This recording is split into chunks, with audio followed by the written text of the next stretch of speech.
नमस्कार, शाम के 6 बजने को हैं। आप देख रहे हैं आज तक। मैं हूं आपके साथ चित्रा त्रिपाठी। पश्चिम बंगाल में चुनाव से पहले टीएमसी में भगदड़ मची हुई है।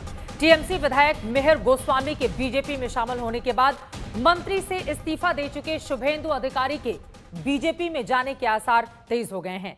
इन सबके बीच कोल रैकेट के आरोपी किंगपिन अनूप मांझी के ठिकाने पर सीबीआई रेड ने ममता बनर्जी की मुश्किलें और ज्यादा बढ़ा दी हैं। विधानसभा चुनाव में 6 महीने बाकी हैं। ऐसे में सवाल ये, जंग जोरदार, ममता कितनी है तैयार, इसी पर करने वाले हैं हम चर्चा। लेकिन उसके पहले ये रिपोर्ट देखिए। बंगाल चुनाव में भले ही 6 महीने का वक्त है, लेकिन बीजेपी ने अभी से ममता की पार्टी के खात्मे की तारीख मुकर्रर कर दी है। 2021 के विधानसभा चुनाव में टीएमसी का क्या हश्र होगा ये तो पता नहीं, लेकिन बीजेपी के प्रदेश अध्यक्ष की माने तो ममता बनर्जी की पार्टी 1 महीने बाद सांस नहीं ले पाएगी।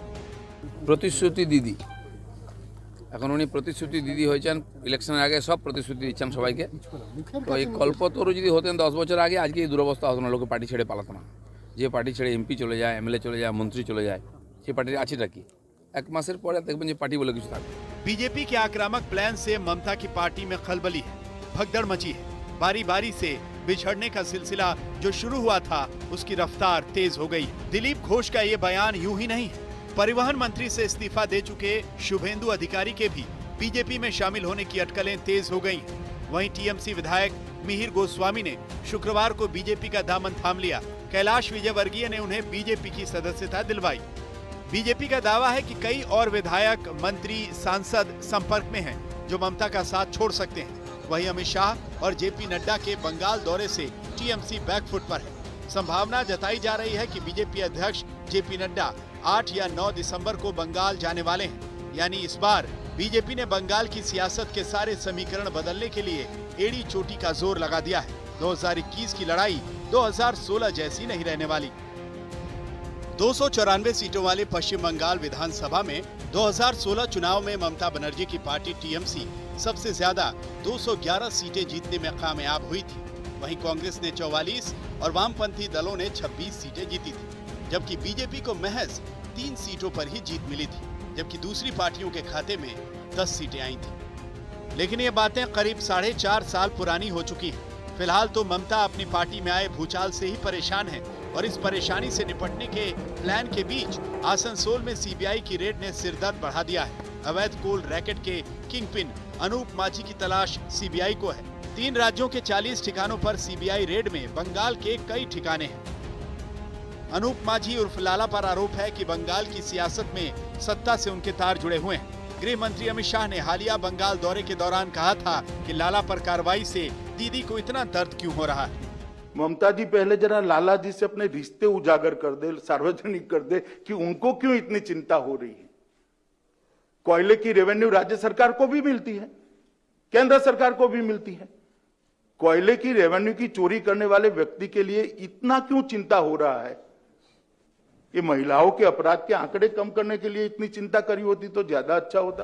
बीजेपी बंगाल में भ्रष्टाचार से लेकर एनआरसी, सीएए, कानून व्यवस्था जैसे मुद्दे लगातार उछाल रही है, जिसका जवाब देना जनता की अदालत में ममता बनर्जी के लिए आसान नहीं। ऐसे में देखना होगा कि ममता बंगाल का किला अगले साल बचा पाती हैं या बीजेपी के हाथों गंवा देती है। आसनसोल से अनिल गिरी, कोलकाता से मनोज्ञा लोईवाल, दिल्ली से मुनीश पांडे के साथ आज तक ब्यूरो। 2019 के लोकसभा चुनाव में 42 में से कुल 18 सीटें जीतकर बीजेपी के हौसले बुलंद है और इसी वजह से बीजेपी लगातार 294 में से नारा दे रही है 200 सीटें जीतने का। और एक तो टीएमसी में मची हुई भगदड़, कैसे संभालेंगी अपना घर ममता बनर्जी, इसी सवाल पर चर्चा की शुरुआत हम करेंगे। कई खास मेहमान इस वक्त हमारे साथ हल्ला बोल का हिस्सा बन चुके हैं, उनका तारुफ आपसे करवा देती हूं। भारतीय जनता पार्टी की ओर से राष्ट्रीय प्रवक्ता और राज्यसभा सांसद सुधांशु त्रिवेदी जी इस वक्त हमारे साथ जुड़ चुके हैं। टीएमसी के समर्थक तौसीफ खान इस वक्त हमारे साथ मौजूद हैं और संगीत रागी जी भी हमारे साथ जुड़ चुके हैं, राजनीतिक विश्लेषक। थोड़ी ही देर में सुनील चोपड़ा, सीपीआईएम के लीडर भी हमारे साथ मौजूद होंगे। लेकिन सबसे पहले तौसीफ खान, आपसे ही शुरुआत करते हुए, ये जो पार्टी के भीतर भगदड़ मची हुई है, कैसे संभालेंगी अपना घर ममता बनर्जी? 6 महीने केवल बाकी हैं चुनाव में। ममता बनर्जी ने खुलेआम ऐलान किया है रैली में, जब बांकुड़ा की रैली हुई थी 2-3 दिन पहले, कि हमारा टीम रेडी है एक नए जनरेशन को आना है, बहुत सारे यंग लीडर्स को, नए फेस को चांस दिया जाएगा और साथ में सीनियर लीडरों का गाइडेंस रहेगा। तो अपने तौर पे जो उन्होंने बंदोबस्त करना है वो तो कर ही रहे हैं और आज ही तृणमूल कांग्रेस ने प्रेस कॉन्फ्रेंस किया। प्रेस कॉन्फ्रेंस में ये सवाल खड़ा किए कि बंगाल सरकार ने कोरोना से लड़ने के लिए 4,000 करोड़ रुपए खर्च किए। जून 2020 से पहले 1,200 करोड़ और उसके बाद 2,800 करोड़, यानी टोटल 4,000 करोड़ रुपए खर्च किए, लेकिन इसमें सेंटर की तरफ से कोई सहायता नहीं आया। अम्फन से लड़ाई करने के लिए बंगाल सरकार ने 6,500 करोड़ रुपए खर्च किए, लेकिन केंद्र सरकार से इसमें कोई कंट्रीब्यूशन नहीं मिला। बीजेपी तो बोल रही है कि जब अम्फन तूफान आया था तो उस समय अपनी पार्टी में मचे तूफान को संभालने में, रोकने में लगी हुई थी दीदी। नहीं, देखिए ये तो एक इल्जाम है बीजेपी की तरफ से, क्योंकि वो तो राजनीतिक पार्टी है और वो अपोनेंट है, वो तो इल्जाम लगाएंगे। लेकिन आज प्रेस कॉन्फ्रेंस में खुलेआम आंकड़ा दिया गया और आपको याद होगा, आप ही का चैनल था, कुछ दिन पहले मैंने सवाल पूछा था जब अमित शाह जी गृह मंत्री कलकत्ता आए थे, बंगाल दौरे पे आए थे, तो मैंने ये सवाल उठाया था कि 50,000 करोड़ रुपए से ज्यादा बंगाल सरकार का बकाया है जो केंद्र सरकार को देना है। तो उसमें आपके बाइट देते हुए, आपके एक रिपोर्टर को बाइट देते हुए, आज तक के रिपोर्टर को बाइट देते हुए अमित शाह जी ने कहा था कि मैं प्रेस कॉन्फ्रेंस करूंगा और एक एक रुपया का हिसाब दूंगा, लेकिन प्रेस कॉन्फ्रेंस में कोई हिसाब नहीं दिया उन्होंने। ठीक है, उन्होंने सिर्फ सपना दिखा दिया कि हम सोनार बंगला बनाएंगे। सोनार बंगला कैसे बनाएंगे? सोनार बंगला का क्या सिर्फ सपना दिखा रही है भारतीय जनता पार्टी, सुधांशु त्रिवेदी जी? और बीजेपी तो ऐसा लग रहा है पश्चिम बंगाल में, ठीक है सर, ठीक है, बीजेपी जिस तरह से सेंधमारी में लगी हुई है, ये भारतीय जनता पार्टी टीएमसी युक्त पार्टी न बन जाए थोड़े दिनों में? देखिए, सेंधमारी का प्रश्न नहीं है चित्रा जी, प्रश्न बड़ा है। बंगाल वह राज्य था जहां से स्वतंत्रता के काल से लेके हमारा सारा बौद्धिक आंदोलन, आध्यात्मिक, स्वामी रामकृष्ण परमहंस विवेकानंद से लेके सारा क्रांतिकारी आंदोलन ढाका के अनुशीलन समिति से शुरू हुआ था। तो एक प्रकार से राष्ट्रवाद का सबसे प्रखर केंद्र था और हमारे संस्थापक अध्यक्ष जनसंघ के समय में श्यामा प्रसाद मुखर्जी जी वहां के थे। दुर्भाग्य जब से लेफ्ट का रूल आया, पूरी तरह बंगाल की संस्कृति को ध्वस्त कर दिया। वहां पर राजनीति का एक ऐसा वर्चस्व, हत्याएं, विरोधियों को समाप्त करना, विकास को अवरुद्ध करना। हम लोग बचपन में पढ़ते थे भारत का सबसे बड़ा औद्योगिक शहर कोलकाता खत्म, पता नहीं आधा दर्जन शहर कोलकाता से आगे चले गए। तो ममता जी जब आई तो लोगों ने उनमें एक आशा की किरण देखी कि लेफ्ट के वर्चस्व और बाहुबल और दमन से वह मुक्ति देंगी। उनको लगता था कि ममता जी एक साड़ी में रहती थी, चप्पल पहनती थी, वो होगा, बांग्लादेशियों का विरोध करती थी। परंतु अब मुझे लगता है उनके एक टेन्योर के बाद ही जनता का पूरी तरह मोह भंग हो गया, क्योंकि जितना लेफ्ट का बवालिया एलिमेंट था सब वहां चला गया।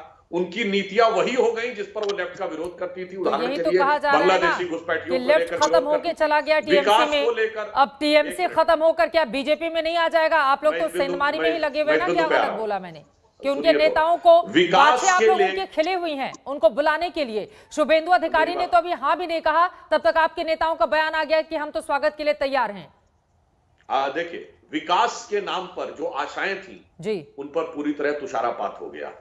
यानी न विकास दिखा बल्कि सब कुछ वही जो लेफ्ट के काल में था। तो अब हकीकत यह है कि पहले जनता हमारी तरफ आई। चित्रा जी, 18 सीटें जनता ने दिलाई, किसी आए हुए नेता ने नहीं दिलाई। और जब नेताओं को यह समझ में आने लगा कि जनता का रुझान भाजपा की तरफ है, तो ये जन समुदाय के समर्थन का अभिवादन है। अभी आप देख रहे हैं कि तृणमूल कांग्रेस ईंट दर ईंट दरक रही है। अभी आप देखेंगे दीवाल दर दीवाल दरकेगी, जिसे कहते हैं तृणमूल समूल उध्वस्त होने की स्थिति में है। बंगला में तृणमूल का मतलब होता तिनका और पत्ता, तो जड़ और तिनका सहित आज इनकी जड़ हिल रही है। कोई और कारण नहीं है, क्योंकि बंगाल की जनता ने समझ लिया है कि भारतीय जनता पार्टी के नेतृत्व में विकास और राष्ट्रवाद दोनों, और जिस प्रकार का घनघोर सांप्रदायिक उन्माद जो राष्ट्र विरोधी हद तक है, उससे बचाव सिर्फ भारतीय जनता पार्टी कर सकती है। इसलिए हमारे साथ आ रही। संगीत रागी जी, मैं आपके पास लौटूंगी। तौसीफ खान जी, आप जवाब दे दीजिए। राष्ट्रवाद को लेकर आगे बढ़ेगी बीजेपी, क्या काट है आपके पास? तौसीफ खान। देखिए सुधांशु जी बात कर रहे हैं विकास का, बीजेपी बात करती है विकास का। मार्च 2014 में जब प्रधानमंत्री जी का सरकार नहीं बना था, जब उन्होंने सरकार अपने हाथ में लिया था, तब देश के ऊपर बकाया था 53 लाख करोड़ रुपए। और सितंबर 2019 में 6 साल बाद जब मोदी जी सरकार चला चुके, तब देश के ऊपर में बकाया हो गया 91 लाख करोड़ रुपए। लगभग 38 लाख करोड़ रुपए का बकाया मोदी जी ने 6 साल में देश के ऊपर चढ़ा दिया, जो कि 71% होता है। तो ये कैसा विकास कर रहे हैं? ये विकास कर रहे हैं या सर्वनाश कर रहे हैं? आप देखिए कि बंगाल में इनको जीतना है इलेक्शन, तो ये आ गए खरीदने के लिए, नेता को खरीदने के लिए। आप अपना लीडरशिप बनाइए, आप चले आते हैं आपके भी तो नेता बिकने के लिए तैयार बैठे हैं ना तौसीफ खान, आपके भी नेता तो बिकने के लिए तैयार बैठे हैं, अगर यही आरोप है आपका कि नेता को खरीद कर लेकर जा रही है बीजेपी। तो नहीं, मैं बोलता हूं कि बीजेपी जो आते हैं, कहते हैं कि देश को टाइम पे आए थे, बोले हम विकास करेंगे, और बंगाल में आके बोलते हैं सोनार बंगला बनाएंगे। कैसे बनाएंगे? आपको ने तो 50,000 करोड़ रुपया बकाया स्टेट गवर्नमेंट का है, आपने उसको पैसा नहीं रिलीज किया। आपने जब इंडियन गवर्नमेंट, सेंट्रल गवर्नमेंट की बात करते हैं, तो आपके रहते हुए में 38 लाख करोड़ रुपए का तो आपने बकाया देश के ऊपर में चढ़ा दिया। तो आप कैसे विकास करेंगे? कैसे सोनार बंगला बनाएंगे? ऐसे ही करके, ठीक है, तोड़ के। सुधांशु त्रिवेदी जी आप जवाब दे दीजिए। सुनील चोपड़ा भी हमारे साथ जुड़ चुके हैं। ये जो बकाया है, अगर पश्चिम बंगाल को आप नहीं देंगे, फिर कैसे विकास करेंगे राज्य में होगा? देखिए, जिस बकाया की ये बात कर रहे हैं जी, वो एक कर का बकाया सभी राज्यों पर है, ऐसा नहीं हमारे राज्यों पर भी है, जिन राज्यों में हमारी सरकार है। जब विकास की बात होती है तौसीफ जी, तो किसी भी पार्टी को किसी राज्य में जब लंबे समय शासन करने का मौका मिले तो विकास दिखता है। सबसे लंबे समय हमें गुजरात में मौका मिला है, गुजरात का विकास देखिए। दूसरे नंबर पे मध्य प्रदेश में मौका मिला। मैं एक ही आंकड़ा देता हूं, जब मध्य प्रदेश में हम आए तो जानते हो कृषि विकास दर कितनी थी? 1.9 या 2 के आसपास थी, और जब हमने छोड़ा था 19.9 साल रहे। आप ये बताइए, पूरे यूपीए के शासनकाल में भाजपा शासित राज्यों की विकास दर पूरे राष्ट्रीय विकास दर से कहीं आगे थी। जब कृषि विकास दर 3 कुछ थी पूरे यूपीए शासनकाल में, यूपीए शासनकाल कह रहा हूं, हमारा नहीं है, भाजपा शासित राज्यों में 10% से ऊपर लगातार रही है। तो हमने विकास करके दिखाया है, ऐसा नहीं। अब यहां बताइए 33 साल का लेफ्ट और 10 साल का तृणमूल का शासन, बताइए कहां पहुंचा कोलकाता और कहां पहुंचा बंगाल? आपने जो आंकड़ा दिया, आपने तो आंकड़े का जवाब ही नहीं दिया। यूपीए के शासन में कुल बकाया था 53 लाख करोड़ रुपए भारत सरकार पे, और हम उसके बाद जब 6 साल शासन में रहे, 6 साल शासन में रह के विकास का सपना दिखा करके आपने 71%। इस बकाये की याद भी आपको तब आती है जब 6 महीने चुनाव में रह जाते हैं तौसीफ खान। ये बकाया, एक बार बाकी लोगों का भी ले लूं, फिर मैं बकाया पर आ जाऊंगी, क्योंकि तौसीफ खान लगातार बकाये के मुद्दे को उठा रहे हैं। लेकिन संगीत रागी जी, जल्दी से आप अपना जवाब दीजिए। मतलब राष्ट्रवाद ही आगे रहेगा क्या? नौकरी, बेरोजगारी, ये तमाम जो मुद्दे हैं, अर्थव्यवस्था, उन सबों को धता बताकर राष्ट्रवाद और देश के नाम पर, मतलब ये अच्छी बात है, लेकिन नौकरी की भी बात तो होनी चाहिए ना। बेरोजगारी जो है उसकी बात आखिर क्यों नहीं होती है? ये बड़े मुद्दे बनकर चुनावी मैदान में क्यों नहीं जाते हैं? बिल्कुल होनी चाहिए, लेकिन राष्ट्रवाद से बड़ा क्या मुद्दा हो सकता है? मुझे लगता है कि बंगाल आज इतिहास के एक नाजुक मोड़ पर खड़ा है, और आने वाला चुनाव ये बहुत ऐतिहासिक चुनाव होगा, क्योंकि बंगाल की जनता को दो विकल्पों में से एक विकल्प को चुनना होगा। बंगाल क्या इस्लामीकरण के मार्ग पर अभिशप्त रहेगा, या बंगाल अपनी सांस्कृतिक धरोहरों को बचाने के लिए एकजुट होकर के खड़ा होगा? 1997-98 में जो पश्चिम बंगाल था, वहां पर 87 ऐसे कॉन्स्टिट्यूएंसी थे जहां पर मुस्लिम पॉपुलेशन जो है वो वहां की स्थिति को नियंत्रित कर रहा था। आज के दिन में 137 कॉन्स्टिट्यूएंसी ऐसे हैं जहां पर बांग्लादेशियों की घुसपैठ के कारण, बांग्लादेशी मुसलमानों की जनसंख्या तेजी से बढ़ने के कारण बंगाल की जनसंख्या करीब करीब 35% के आसपास मुसलमानों की होते जा रही है। ऐसी स्थिति में क्या पश्चिम बंगाल अपनी सांस्कृतिक धरोहरों को बचा पाएगा या नहीं बचा पाएगा? ये सवाल ममता और भारतीय जनता पार्टी के बीच के मतलब चुनाव हिंदू का नहीं मुसलमान है पे होगा चुनाव? नहीं, हिंदू देखिए, मुसलमान पर होगा चुनाव? प्लीज, मतलब 30%, 35% जो मुस्लिम आबादी है। चित्रा जी 10 सेकंड मुझे दीजिए। चित्रा जी, इसी बंगाल का 1947 में विभाजन हुआ था, क्योंकि 1931 में बंगाल के हिंदू चेते नहीं थे। यदि वो 1931 में चेत गए होते तो 1947 मतलब में जो क्या भुगतान करना पड़ा ये था जो वो नहीं चेत गए होते भुगतते। या जो चेतावनी यदि है, आपकी आज क्या नहीं बोलना चाहते चेतेंगे हैं? तो नहीं 20 क्या साल बोलना बाद चाहते हैं आप? वो चेतने लायक रह नहीं जाएंगे। मतलब क्या बोलना चाहते हैं 1947 में संगीत राज जी बंगाल आप? का पार्टीशन हुआ था, पंजाब का पार्टीशन हुआ था, सिंध और बलूचिस्तान में तो मुस्लिम पहले से मेजोरिटी थे ही थे। डरा रहे लेकिन ये आज के हिंदुओं को दिनों में डरा मैं रहे डरा नहीं रहा हूं साहब, मैं हकीकत बता रहा डरा हूं रहे हिंदुओं उसे। को। सुन लीजिए, बस यही करेंगे। मैं डरा नहीं रहा यही हूं, करेंगे। बंगाल के हिंदुओं को मैं आईना दिखा रहा हूं डरा कि रहे ये हिंदुओं को ममता बनर्जी के नाम पर यदि आपके आपने डराने वाली वोट राजनीति किया यहाँ नहीं चलेगी। तो आप बंगाल में ध्यान हिंदू दीजिए, मुस्लिम साथ में हैं। आपकी विवेकानंद ये और बंकिम की राजनीति यहाँ नहीं धरती चलेगी। का इस्लामीकरण होना तय है, क्योंकि बस, यही बस, ममता जताइए। बनर्जी आप इन्हीं लोगों को बांग्लादेशी आगे मुसलमानों के यही कहा। खिलाफ खड़ी थी, और यही ममता बनर्जी आज मुसलमानों के वोट की इतनी बंधक हो गई हैं कि आज उन्हीं ममता बनर्जी ने उन सारे ठीक है सर, बांग्लादेशियों को बसाने समझ की लड़ाई गई। मतलब लड़ने के लिए हिंदू उतारे मुसलमान, हुए। संगीत रागी की नजर में हिंदू नहीं, मुसलमान, इसको मुसलमानों की प्लीज आबादी इतनी, चित्रा जी, हिंदुओं ये की आबादी हिंदू इतनी, मुसलमान हिंदू का चेत मामला नहीं जाएं है। वरना खत्म हो ये जाएंगे, हिंदू इसी पर मुसलमान बढ़ेंगे का आप। मामला समझ नहीं गई है। सब, संगीत रागी जी, मैं CAA के समझ गया आपकी मामले बात। पर यदि बंगाल की ध्रुवीकरण सड़कों आप पर सीधे लोग बोलिए ना उतारू कि हो ध्रुवीकरण जाते करके हैं, हिंदू वोटों फ्रांस का, के ठीक है राष्ट्रपति के सर, नाम पर यदि बंगाल की ठीक सड़कों है। पर मुसलमान आकर के खड़े हो जाते हैं, हाँ। तो आप इससे कौन सी लड़ाई मानते हैं? चलिए ठीक है। सुनील चोपड़ा, सुधांशु जी जवाब देना चाह रहे हैं, एक बार जल्दी से सुनील चोपड़ा की बात हो जाए। सुनील चोपड़ा जी, मैं सुधांशु जी फौरन आपके पास आती हूँ। सुनील चोपड़ा जी, देखिए उन्होंने कहा है कि 35 जिस तरह से बांग्लादेशी लगातार आते हुए चले गए और उसके जरिए हिंदू वहां पर खतरे में पड़ गए हैं, और इसी के मद्देनजर हिंदू अब जगेगा और चुनाव में वोट करेगा, बोल रहे हैं संगीत रागी। संगीत रागी टुकड़े टुकड़े गैंग की बात कर रहे हैं, और इनकी पार्टी टुकड़े टुकड़े गैंग है।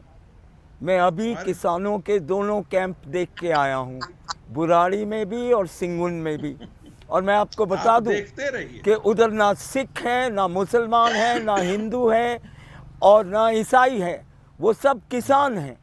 और वो कह रहे हैं कि ये सरकार ने बैंक लूट लिए, ये सरकार ने देश लूट लिया, अब ये सरकार किसान की ज़मीन लूटने जा रही है, और हम दिल्ली से नहीं चलेंगे जब तक काले कानून वापस नहीं लेगी।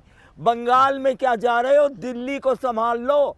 केजरीवाल ने तो आपको बाहर निकाल दिया शहर से, और अब दिल्ली के इर्द गिर्द हरियाणा, सुनील चोपड़ा जी, आपको सीपीआईएम के बारे में बोलने के लिए बुलाया है या फिर आप आम आदमी पार्टी की बात करेंगे? यहाँ सबके किसान आ चुके मतलब हैं, आप और ये अपनी नहीं पार्टी की जाएंगे भी बात जब कर तक लीजिए। आप सुनील पीछे चोपड़ा जी, नहीं आप कहाँ हटेंगे। जा रहे हैं?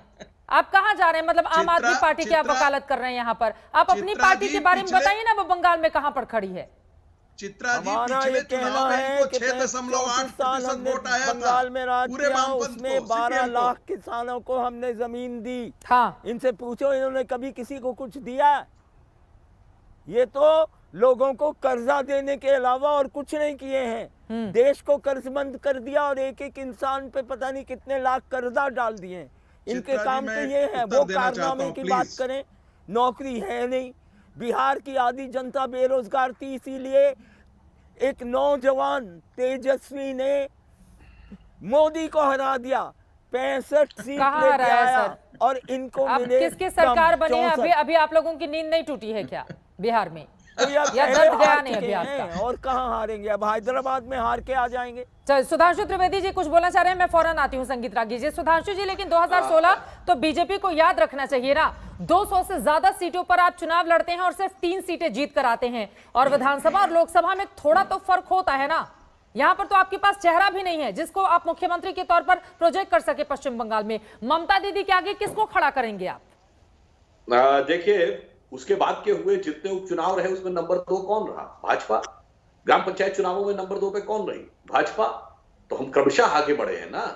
देखिए, जब जनता विकल्प तय करती है, आज जो बंगाल में माहौल है ना, वो कैसा है? जैसा इमरजेंसी के बाद 77 में था।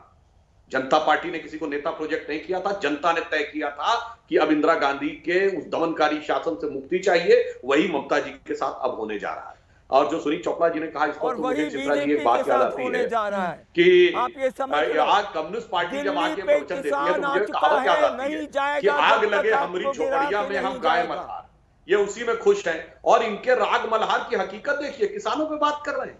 अगर भारत के बिल्कुल। इतिहास में कोई एकमात्र घटना है जहां पुलिस ने नहीं, किसी पार्टी के शासनकाल में पार्टी के गुंडों ने बंदूकें लेकर किसानों को जमीन से बेदखल किया, एक औद्योगिक घराने के पक्ष में जमीन कब्जा करने के लिए, तो वो सिंगूर और नंदीग्राम। ढंग से बोलिए, ये ममता बनर्जी ने कहा था, हमने नहीं कह रहे हैं। सुनिए, ममता जी बैठी थी वहां पर, ममता जी को जवाब दीजिएगा, हमको नहीं। अब मैं दूसरी बात बताता हूँ जो संगीत रागी जी ने कही थी। अपने अपने टर्न पे बोलिए, स्तुति गाइए, अपने अपने टर्न पे बोलिए चोपड़ा साहब। देखिए, संगीत रागी ने बात कही थी, चित्रा जी, जिसको लेकर ये माना गया कि जैसे कोई पोलराइजेशन की बात कर रहे हैं, नहीं, उनका ये कहना था कि विकास तभी हो सकता है जब शांति व्यवस्था बनी रहे। यदि उन्मादी विचारधारा के आगे राज्य सरकारें या उस जगह का नेतृत्व नतमस्तक हो जाता है तो क्या होता, बताइए। कश्मीर कितना बढ़िया था 70 के दशक में, शांति थी, विकास था, टूरिज्म था, और जिन लोगों ने वहां बिजनेस चला रखा था, जिस दिन उन्मादी विचारधारा का प्रभाव आया, 3 महीने में सब कुछ खत्म हो गया। उन्मादी विचारधारा से क्या? से पहले एक उन्मादी विचारधारा से कौन? ये टुकड़े बिल्कुल मैं स्पष्ट कर रहा हूं, चित्रा जी मेरी बात सुनिए।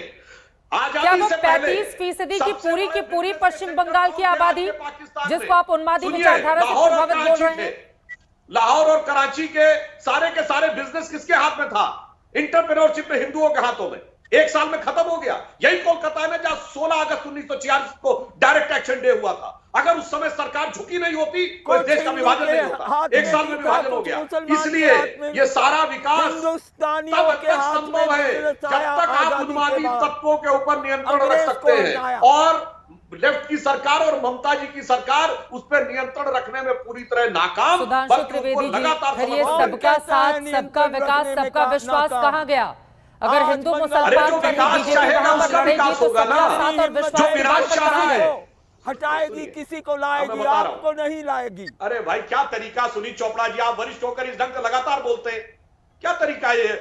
आप कंटिन्यूअस बोल रहे हैं बैकग्राउंड म्यूजिक में। अपने टर्न पे बोलिए, क्योंकि आप ऐसे लोग झूठ बोलोगे, मैंने तो नहीं डिस्टर्ब किया आपको, जवाब बोल रहे हैं और कोई झूठ डाल दोगे। आज किसान अब मैं बता रहा हूं चित्रा जी, जो आपने सबका साथ सबका विकास कहा। सुनी जी, एक बार उनकी बात खत्म हो जाए। सुनी चोपड़ा जी, एक बार उनकी बात खत्म हो जाए, मैं फौरन लौट रही हूं आपके पास। हिंदुस्तानी को दुखी किया हुआ है, इस करके आया। अगर उन्होंने सुनी चोपड़ा जी दुखी करके किया हुआ है तो हिंदुस्तानी आपके पक्ष में भी आकर खड़ा क्यों नहीं हो जाता? ये भी तो सवाल है ना सुनी चोपड़ा। चित्रा जी, नहीं तो वो आते, एक बार उनकी बात पूरी हो जाए फिर आप बोलिएगा। सुनी जी, सुधांशु जी, ठीक है। कही कि सबका कटाई हो चुकी है, बुआई का टाइम है। सबका साथ सबका विकास का अर्थ होता है कि देश का स्वस्थ विकास। जैसे इस समय हम लोग सब कोरोना काल में जी रहे हैं, हम चाहते हैं कि हमारे शरीर में इम्यूनिटी और ताकत बढ़े, पर इसका मतलब ये नहीं कि जो कोरोना वायरस का विषाणु हमारे शरीर में प्रवेश कर गया उसकी भी ताकत बढ़नी चाहिए ना। उसको तो हमें ताकत से खत्म करना है। तो इस प्रकार के जो विषाणु आ गए हैं आज की राजनीति में, जब तक इनको समाप्त नहीं करेंगे, विषाणु कौन? उसका विकास होगा। विषाणु कौन? सुधांशु जी, कौन है विषाणु राजनीति का? आपने अच्छा सवाल किया। जानते हैं कौन विषाणु? हमारी बात नहीं है, बुद्धदेव भट्टाचार्य ने सीएम बोला था कि हाँ आईएसआई के मॉड्यूल्स और बांग्लादेशी इन्फिल्ट्रेटर्स काम कर रहे हैं। कांग्रेस के जमाने में राज्यपाल का दिया गया बयान है कि 5000 पर डे इन्फिल्ट्रेट करके आके भारत में आतंकवादी गतिविधियां करते हैं। 2012 में मुंबई के आजाद मैदान में बांग्लादेशी पाए गए थे। तो आतंकवादी कैंप जो कर रहे हैं, जिस ढंग से उन्होंने पूरा कब्जा कर रखा है, उस पर नियंत्रण नहीं रखा गया। तो इन्फेक्शन पे नियंत्रण रखे बगैर मतलब बीजेपी अगर आएगी तो सबसे ज्यादा इन्हीं बातों को तवज्जो देगी। आपकी बात में समझ गई। सुनी जी, जल्दी से आप अपनी बात कंप्लीट कर लीजिए, फिर एक ब्रेक लेना है, बाकी लोगों के पास में फौरन जाऊंगी। पहले मास्क लगाएंगे ना, उसके बाद बाकी की बात करेंगे। ठीक है, हवा में घूमने लगेंगे बाहर, ऐसा नहीं होगा। ठीक है। सुनील चोपड़ा जी, फिर बताइए लोगों से कैसे लड़ेंगे आप लोग? और सीपीआईएम अपने ही गढ़ में, जहां पर 34 सालों तक लगातार लेफ्ट पार्टियों ने राज किया, वहां पर कहां खड़े हैं आप लोग? तो आप समझ लो, ये लोग नहीं कुछ कर सकेंगे, चाहे जितना मर्जी कहें। आप कहां पर हैं, मैं ये जानना चाहती हूं। हम आगे बढ़ रहे हैं और आगे बढ़ेंगे। पहली बार बिहार में 16 सीट लेके आए हैं left. Chitra ji, north Korea में फिर करेंगे, कोई डर की बात नहीं है। और लुटियंस मीडिया क्योंकि हम ना झूठ बोलेंगे ना चोरी करेंगे। कौन होगा आपका मुख्यमंत्री? कांग्रेस के साथ सुनील चोपड़ा जी, क्या आपका गठबंधन हो रहा है या फिर नहीं हो रहा है? आप लोग ममता बनर्जी और बीजेपी दोनों से कैसे लड़ेंगे? 2019 में आप लोगों का क्या हश्र हुआ? आप लेफ्ट पार्टियों की बात क्यों नहीं करते हैं?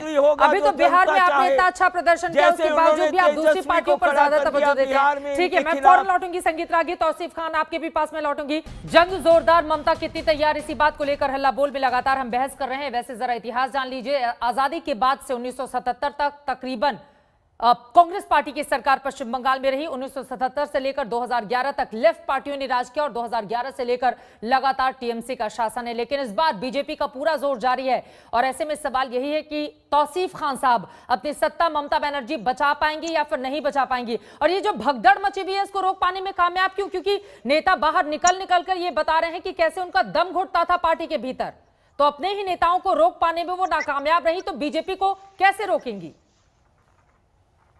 देखिए, अब कुछ नेता हैं जिनको पार्टी छोड़कर जाना है, तो उनको रोकने के लिए कोई क्या कर सकता है? जिन सीनियर नेताओं को जिम्मेदारी दी गई थी कि अगर अपना कोई पर्सनल डिफरेंसेस हो ही सकता है कुछ लोगों का, किसी भी दल में, किसी भी ऑर्गेनाइजेशन में, उस पर्सनल डिफरेंसेस को सॉर्ट आउट किया जाए, वो नहीं हुआ। और उसके बाद में अगर उनको लगता है कि वो जाना है तो वो जाए। और अगर आप देखेंगे कि जहां तक बंगाल के इलेक्शन का सवाल है, तो तृणमूल की तरफ से ममता बनर्जी ने बांकुड़ा की रैली में साफ सुथरे लफ्जों में कहा है कि हमारा टीम रेडी है, एक यंग लीडर्स भी बहुत सारे आएंगे और साथ ही सीनियर्स का भी गाइडेंस रहेगा, ये उन्होंने रैली में कहा है। अगर आप देखेंगे कि बंगाली कल्चर की जहां तक बात होती है, तो बीजेपी कैसी पार्टी है? बीजेपी के अपने कोई नेता नहीं है, उनके पास ऐसे लोग गए हैं और वो भी जिनके खिलाफ केसेस चल रहे हैं।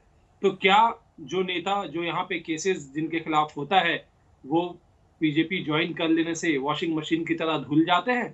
क्या बीजेपी पार्टी के पास में वॉशिंग यही मशीन आरोप है? तो आपके ऊपर भी लग रहे हैं। कोयला घोटाले का जो आरोपी है लाला, उसको बचाने की कोशिश में ममता बनर्जी क्यों लगी हुई हैं? सीधे अमित शाह ने ये सवाल प्रेस कॉन्फ्रेंस के दौरान पूछे थे। नहीं, अब वो कैसे वो बोल सकते हैं कि सीधे क्यों बचाने में क्यों लगी हुई? कैसे आप कह सकते हैं कि बचाने में लगी हुई? अगर कोई आपका सेंट्रल फोर्सेस अगर आती है यहाँ पे, कोई एक्टिविटी करती है, तो उन्हें अपना प्रोटोकॉल मेंटेन करना चाहिए।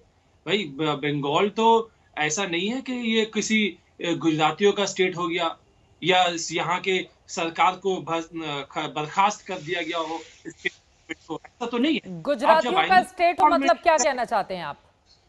उसका मतलब ये है हाँ। कि आप आएंगे तो यहाँ पे तो लोकल अथॉरिटीज को जो प्रोटोकॉल है, आप तो उसको मानेंगे ना। लोकल अथॉरिटीज को बोलेंगे कि आप सेंट्रल टीम को, कोई लोकल पुलिस है, लोकल एडमिनिस्ट्रेशन है, डीएम है, एसपी है, उनको इन्फॉर्म करेंगे, उनको साथ में लेकर काम करेंगे, या आप बाहर से सेंट्रल एजेंसीज लेके काम करेंगे। ठीक है, मतलब आपका ये कहना है कि बाहर से सेंट्रल एजेंसियां आकर वहां पर नेताओं को या फिर बाकी लोगों को डराने धमकाने का काम करती हैं। संगीत रागी, इसके जरिए चुनाव जीता जाएगा क्या? कि दिल्ली से टीम भेजी जाएगी और वहां पर लोगों को डराया जाएगा?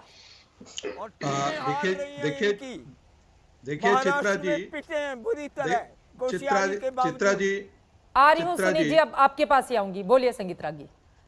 देखिए चित्रा जी, मैं अपनी बात को आगे बढ़ाना चाहता हूं। देखिए, बंगाल शक्ति पीठ है, शक्ति क्षेत्र है। उस शक्ति क्षेत्र से यदि दुर्गा की प्रतिमा को हटा दिया जाए, उनकी उससे सरस्वती जी की प्रतिमा को हटा दिया जाए, तो बंगाल की विरासत के लिए कुछ बच नहीं जाता है। बंगाल पूरी देश को चेतनता प्रदान करता है। हमारे यहाँ वैष्णव क्षेत्र है। सुन लीजिए सर, उस बंगाल में यदि बंगाल के लोगों को यदि रेडिकल अपने दुर्गा जी की प्रतिमा को, सरस्वती माँ की प्रतिमा को विसर्जित करने के लिए यदि रेडिकल इस्लामिस्टों की मुंह जोहना पड़े, तो क्या ऐसे भारत की कल्पना 1947 में हमारे देशवासियों ने किया था क्या? 8,000 जो गरीब ब्राह्मण हैं, उनको 1,000 रुपए भी तो मासिक भत्ता दे रही है ममता बनर्जी। सुनिए मेरी बात। मैं ब्राह्मण और गैर ब्राह्मणों में नहीं जाना चाहता। हाँ, मतलब पुजारी ही है ना जो मंदिर की पूजा करते हैं लोग। मेरा भारत बचेगा क्या? दुर्गा पूजा में क्या भारत की विरासत बचेगी क्या? क्या भारत की विरासत बचेगी क्या यदि बंगाल को दो गैर भारतीय मानस ने जकड़ रखा है? वो उनका ग्रहण लग चुका है। एक रैडिकल इस्लामिस्ट ग्रहण और तो दूसरा आप पे है।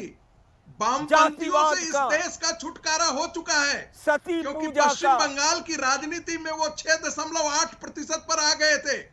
रैडिकल इस्लामिस्ट से इस धरा और को श्यामा मुक्त करना प्रसाद आज के मुखर्जी समय की फजलुल जरूरत हक है की सरकार में और मंत्री बंगाल रहे इसका जब नेतृत्व कलकत्ते करेगा। में सबसे ऐसी बुरी मेरी राइट कामना हुई। भी है और मुझे ऐसी आशा भी है कि रैडिकल इस्लामिस्टों से मुक्ति का अभियान, उसका शंखनाद बंगाल की भूमि से ही होगा। सुनील चोपड़ा तभी जी, ये देश बचेगा, ठीक है। तभी ये देश बचेगा। नहीं तो लोग देश को फ्रांस बचाने की के जिम्मेदारी कतरे के संगीत लिए, रागी जी अकेले टर्की आपने की ही ले रखी घटनाओं है। के लिए संगीत बंगाल रागी और जी, पूरे देश देश को में बचाने की आतंकवाद जिम्मेदारी फैलाते आपने ही रहेंगे। रखी है। और बिना ये हिंदू मुसलमान के आप लोग आपकी बात आगे क्यों नहीं बढ़ती संगीत रागी? बिना हिंदू मुसलमान के आपकी बात आगे क्यों नहीं बढ़ती? आप क्यों नहीं सबको साथ में लेकर चलने की बात करते हैं? आप चित्रा जी, ये प्रश्न आप उनसे पूछिए कि फ्रांस की घटना पर सड़कों पर वो मुसलमान क्यों आकर के खड़े हो जाते हैं? जिस दिन इस प्रश्न का उत्तर दे देगा, बचाओ, जिस दिन चार्ली एब्दो पर इस देश के मुसलमान सड़कों पर क्यों आ जाते हैं? ठीक है सुनील चोपड़ा जी, पाकिस्तानी और सुनील चोपड़ा जी, अफगानियों को सुनील जी, बचाने अब मेरा के लिए सवाल इस देश सुनिए। का सबके सड़कों पर क्यों आ जाता सबकी है? बातों में आप अपनी यदि इस बातें प्रश्न लेकर का आ रहे हैं, उत्तर आपकी नहीं बातें दीजिएगा, स्पष्ट तब सुनाई मुझे नहीं बता देनी है। दीजिएगा कि हिंदू सुनील मुसलमान चोपड़ा जी, क्यों अब होता मेरा है? सीधा सा सवाल आपसे ये है, पश्चिम बंगाल से तो आप गायब होते होते मतलब आप कहां पहुंच गए हैं, इसका अंदाजा है आप लोगों को? अपने ही गढ़ में इतनी छुटकू सी पार्टी बन गई है सुनील चोपड़ा जी, आपकी पार्टी कैसे लड़ेंगे? एक तरफ टीएमसी है, दूसरी तरफ बीजेपी जिसने 18 सीटें लोकसभा में जीती। आप इन दोनों पार्टियों के खिलाफ खुद के लड़ने की बात करने के अलावा सारी बातें कर जाते हैं। बंगाल की जनता अनपढ़ नहीं है। मैं बंगाल में पढ़ा हूँ, मैं बंगाल में रहा हूँ और मुझे बंगाल की इंडस्ट्री के बारे में मालूम है। मैं आपको बता सकता हूँ कि जब हम पहली बार बंगाल में आए पार्टीशन के वक्त, तो उस वक्त आप समझ लो श्यामा प्रसाद मुखर्जी और फजलुल हक की सरकार थी और कलकत्ते में वो राइट हो रहा था कि हम अगर हावड़ा स्टेशन से मोइरा स्ट्रीट जाना चाह रहे थे तो एक दिन लगा गवर्नमेंट प्रोटेक्शन के अलावा। राजेश खन्ना जी, और उसके बाद राजेश खन्ना जब जी, आप ये हत्याएं बताइए हुई और जब कि अभी हत्याएं 6% पूरे हिंदुस्तान में हुई, 6.8% ज्योति पर आप बसु आ गए हैं। कभी भी पार्टीशन के सड़कों पे समय पहुंच देश जाते में जो थे। हालात थे, कोई दंगा नहीं होता था। ठीक है सर, उसको शांतिपूर्वक रोकने के लिए जिस दंगे बंगाल की आप हम बात कर देंगे रहे हैं, और उसके लिए हम उसके लिए लड़ेंगे। महात्मा गांधी भी कोलकाता में थे। अब उससे आगे बढ़ते हुए मैं पूछ रही हूँ, चुनावों में आप लोग कहां पर खड़े हैं? मैं तो सीधा सवाल आपसे ये पूछ रही हूँ, आप लोग कहीं हैं भी या नहीं हैं? और अगर हैं तो किसके पीछे खड़े हैं? हम किसी के पीछे खड़े नहीं हैं। लाल झंडा हर वक्त अब किसी के साथ खड़ा हो सकता है, पीछे नहीं खड़ा होगा। किसके साथ खड़े रहेंगे? जो बंगाल की जनता हमें रास्ता देगी हम उसको लेंगे। और बंगाल की जनता को मालूम है कि सुख, शांति और विकास लाल झंडे के साथ ही आया था और आएगा। सुख, शांति और विकास लाल झंडे के साथ ही आएगा। सुधांशु त्रिवेदी जी, फिर भगवा झंडे का क्या होगा? देखिए 34 भगवा साल झंडा ये में अपने अगर पास शासन ले करने जाएंगे का मौका दिल्ली मिला था दिल्ली तो में भी पश्चिम नहीं लगा बंगाल को पाएंगे, मार्क्सवादी वहाँ स्वर्ग हो जाना चाहिए केजरीवाल था। का है। और हो क्या गया, वहां विकास को रेड सिग्नल मिल गया। अरे अभी भी आप केरला में है ना, तो क्या लाए धारा 118 केरला में कि बोलने के ऊपर लाल लगा, घुस नहीं लाल सकते सलाम वालों ने लाल लगाम लगा दिया। आपके सब टुकड़े क्या तरीका है गैंग सुनील चोपड़ा काम जी? नहीं करेगी वहाँ। भाई चित्रा जी, आप तो केरला लीडर की कम जनता करिए, ये जानती सबके है में उनके नॉन पास स्टॉप बोल कैसी रहे हैं। सरकार है। ये क्या तरीका है? हर व्यक्ति को और डिस्कस आप किए जा रहे हैं, सोने अपनी की बातों करवा तस्करी लीजिए। में सुनील जी, आपके अगर आप लोग साथ साथ फंसे बोलेंगे हैं। तो आप क्या बोल रहे हैं ये समझ में नहीं आएगी आपकी बात। किसी एक की बार बात पूरी क्या हो समझ जाए, में नहीं आती, बुजुर्ग होकर ऐसे एक बात बार कर रहे हैं। एक बार बीजेपी सुधांशु का जी की बात आदमी पूरी है। हो जाए। सुनील जी, उसके बाद आप बोलिएगा। मैंने तो आपको पूरा मौका दिया, एक बार सुधांशु त्रिवेदी की बात पूरी हो जाए। सुनील जी, आप इस चैनल में सबसे ज्यादा सीनियर व्यक्ति हैं, अपनी मर्यादा के अनुसार अपने टर्न का इंतजार करिए, कुछ जो उचित लगे अपनी बात बोलिएगा। अब मैं कहता हूं, देखिए समस्या जानते हैं क्या है? अरे भाई, ये तो पश्चिम बंगाल है। अरे बगल में शेख हसीना की सरकार बांग्लादेश में ज्यादा गहरी कार्रवाइयां कर रही है। जमाते इस्लामी पूछे इन्होंने क्या किया है। और एक बड़ी अच्छी बात इन्होंने बोली कि ये तो बड़ा बंगाल की संस्कृति की बात करते हैं। लेफ्ट की सरकार के समय 2007 में परिवहन मंत्री थे चक्रवर्ती महोदय, उन्होंने केवल दक्षिणेश्वर क्वाली में जाके पूजा कर ली थी तो उनपे कार्रवाई हो गई थी। वाह भाई वाह, और कह रहे बंगाल की संस्कृति की बात करते हैं। प्रकाश कारक ने बंगाल कार्रवाई की की संस्कृति और ये लोग ममता जी की हमारे सरकार आई बंगाल की तो जनता काली जानती विसर्जन है के, कि दुर्गा कितने विसर्जन पूजा के पंडाल जुलूस को रोक दिया और गया कितनी मोहर्रम के जगह और लिए। कितनी इसलिए मैं एक बात कहना शांति चाहता हूँ, धर्मों के बीच अरे में भाई थी, क्या जब तरीका है वाजपेयी सुनील चोपड़ा सरकार जी। वहां थी। सुनीत जी, आपकी सब बिल्कुल जानते बात हैं। समझ में नहीं आ रही है। एक बार उनकी श्यामा बात प्रसाद पूरी मुखर्जी हो जाए और फिर आप फजलुल्लाह बोलिएगा के सर। टाइम में बंगाल में वो राइट हुई जो आज तक ऐतिहासिक मानी जाती है। सुनीत चोपड़ा जी, मैं तो आपसे कई बार पूछ चुकी हूं कि आप लोग कहां पर खड़े हैं, बीजेपी टीएमसी से कैसे लड़ेंगे, किसके साथ जाएंगे, इसका जवाब आप स्पष्ट तौर पर देते नहीं हैं। क्या बंगाल में बीजेपी है? नहीं, ना होगी। अभी तो मैं आपको 2019 का चुनाव गया है आप सर, देख बीजेपी लेना, 18 पर इलेक्शन के जीती, बाद आप लोग भी हम कहां बात थे? करेंगे। बीजेपी ना 18 पर बंगाल में जीती, आप लोग बीजेपी कहां थे? है, और ना आप कह रहे हैं होगी। कि और बीजेपी हम बंगाल में केरला है की ही तरह नहीं। उसको वापस पहुंचा चित्रा आप जो जी, बातें कह रहे हैं चित्रा खुद जी, सहमत हैं उससे या नहीं सहमत हैं? फिलहाल लोकसभा में कम्युनिस्ट पार्टी का कोई प्रतिनिधि नहीं है। आज हकीकत यह है कोई और मैं बात जल्दी नहीं, आ जल्दी 2 लाइन जाएंगे। में बात समाप्त कोई करता हूं डर की चित्रा बात जी। नहीं है। देखिए आप जिस तो दंगे की दो ये बात लोग करते हैं ना थे। तो मैं वो भी बोले दे रहा हूं। अटल बिहारी जिस समय मुस्लिम लीग की सरकार थी तो पश्चिम बंगाल के मुख्यमंत्री सोहरावर्दी के नेतृत्व में दंगे हो रहे हैं। वो खड़े होकर पुलिस से आग लगवा रहा था फंस गए और उसके बाद ये नहीं बोल रहे हैं। एक बात और कह दूं, अभी तौसीफ जी ने क्या तरीका भाई, उसमें 50% भाई चित्रा जी आपको जी इनको की आप आवाज बोलने डाउन नहीं कर दिया, दिया, आप ठीक मीटर है। डाउन वो करिए। बीच में आप अपने दर्शकों के बीच साथ में वो अन्याय चुप हो कर रहे जाते हैं, हैं उसके बाद फिर वो बोलने लगते हैं। सुनीत चोपड़ा जी प्लीज, ये अच्छा नहीं लगता कि हम किसी मेहमान की आवाज ऑडियो डाउन करवाएं, लेकिन प्लीज आपसे रिक्वेस्ट है, मतलब दर्शकों के साथ भी अन्याय है कि आप आपसे सत्य रिक्वेस्ट में है बोल रहे सुनीत हैं। चोपड़ा जी प्लीज अब बोलिए। एक लाइन सिर्फ 2 लाइन में बात समाप्त करता हूं। अभी तौसीफ जी ने एक बात कही थी कि केंद्रीय एजेंसी आए तो कोऑर्डिनेशन में काम करें। बिल्कुल कोऑर्डिनेशन में काम करती है, परंतु उस राज्य में कैसे संभव है जहां की मुख्यमंत्री सार्वजनिक मंच से कहती हो कि प्रधानमंत्री का फोन आया, मैंने बात करने से इनकार कर दिया। बताइए संवैधानिक व्यवस्था ऐसे चलेगी कि मुख्यमंत्री एलानिया मंच से कहे कि हमने प्रधानमंत्री का फोन नहीं रिसीव किया? इसलिए अंत में सिर्फ एक बात कहूंगा चित्रा जी, हम लोग बचपन में एक लाइन सुनते थे, हम लोग कहते थे जय काली कलकत्ते वाली तेरा वचन न जाए खाली। और अब की समझिए वचन खाली नहीं जाने वाला है। और इन लोगों ने 30 साल कांग्रेस ने, 34 साल लेफ्ट ने और 10 साल तृणमूल ने चलाया। मैं सिर्फ एक बात कहूंगा पश्चिम बंगाल की जनता से, सबको परखा बार बार, हमको परखे एक बार, सारे कष्टों का होंगे, सारे कष्ट होंगे निर्विकार। तौसीफ खान जी क्लोजिंग कमेंट, सारे कष्ट हो जाएंगे निर्विकार जब बीजेपी बना लेगी सरकार, दावा कर रहे हैं सुधांशु जी। कैसे कष्ट निर्विकार हो जाएंगे? इनका प्रेसिडेंट क्या है? लोग अगर किसी को चांस देता है, अगर यहाँ की जनता अगर बीजेपी को चांस देंगे, देखेंगे ना उनका प्रेसिडेंट क्या है। तो सरकार जो भारत सरकार ये चला रहे 6 साल में इन्होंने तो 72% जो है लगभग 38 लाख करोड़ रुपए का कर्जा बढ़ा दिया है, विदेश का सत्यानाश कर दिया, अर्थव्यवस्था। अरे तौसीफ खान, आप ये बताइए कि बीते 10 सालों में आपने क्या किया है पश्चिम बंगाल के लिए, क्योंकि आपके कामकाज पर वोट डालेगी। कितना उधार आपको मिला, कितने पैसे मिले, इससे इतर बाहर निकलिए। आपने 10 सालों में क्या किया, काम गिनाने का ये वक्त है, ये काम गिनाने का वक्त है कि हमने बंगाल की जनता के लिए ये किया है और इस आधार पर हमें वोट दीजिए। आप कह रहे हैं हमें पैसा नहीं मिला, और पैसे नहीं मिलने की याद भी आपको तब आती है जब 6 महीने बाकी रह जाते हैं। फिलहाल देखना महत्वपूर्ण होगा, 6 महीने से कम का वक्त बाकी है, 31 मई तक बन जानी चाहिए पश्चिम बंगाल में सरकार। ऐसे में 211 सीटें 294 में से 2016 में जीतने वाली ममता बनर्जी का इस बार कैसे होगा बेड़ा पार, ये अपने आप में बड़ा सवाल है। इस खबर पर बनी रहेगी आज तक की नजर। आप तमाम मेहमानों का बहुत शुक्रिया हमारे साथ हल्ला बोल का हिस्सा बनने की। नमस्कार, मैं हूं अंजना ओम कश्यप। हमें उम्मीद है ये वीडियो आपको पसंद आया होगा। लेटेस्ट खबरों के लिए यूं ही देखते रहिए आज तक, और इस वीडियो के पसंद आने पर लाइक, शेयर एंड सब्सक्राइब करना ना भूलें।